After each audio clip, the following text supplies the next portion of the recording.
Alors, le système de Ponzi, c'est quelque chose de très différent. Ça reprend un personnage aussi du XXe siècle, euh, qui est un personnage pas très connu en France, qui est l'inventeur d'une arnaque, d'une escroquerie énorme à la finance, qui a gagné des millions et des millions de dollars au début des années 20, en 1920 à Boston.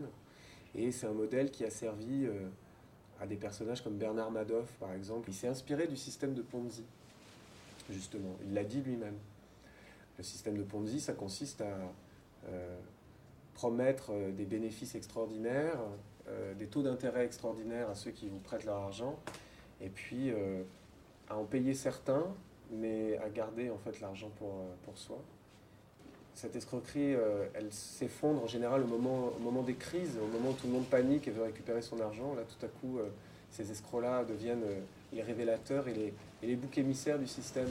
Beaucoup disent que notre système finalement financier, bancaire, c'est lui-même un système de Ponzi. C'est-à-dire que si jamais on arrêtait maintenant la machine et qu'on demandait aux banques de rembourser ce qu'elles doivent à leurs clients, ce serait impossible.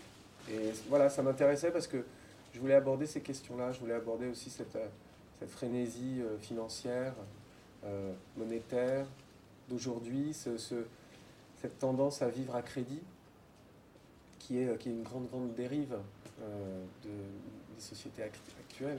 On est dans une créditisation folle. Le spectacle qu'on verra à Strasbourg, c'est une sorte de machine euh, très épique. C'est-à-dire que ça brasse très large. Il faut traverser les continents, sillonner les États-Unis, passer d'une époque à l'autre. On raconte l'histoire d'aujourd'hui, mais c'est une histoire d'hier qu'on raconte. On est nombreux sur scène, on est 9. Il y a des acteurs et des acteurs qui sont musiciens, des musiciens qui jouent des rôles. Chacun joue euh, une dizaine, une quinzaine de rôles. Ça serait comme un chœur qui se transforme en personnage. Les acteurs sortent du chœur pour devenir personnage, retournent dans le chœur, prennent en charge le récit. C'est une espèce de... Voilà. Ce sont des ouvriers du récit.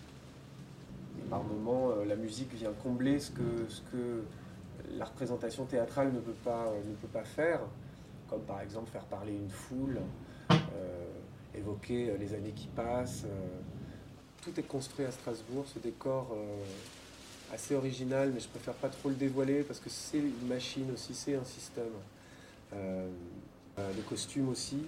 Donc finalement, la fabrique sera celle du TNS et cette invitation-là de ces deux spectacles qui sont de formats différents mais qui sont deux moments du siècle, je crois.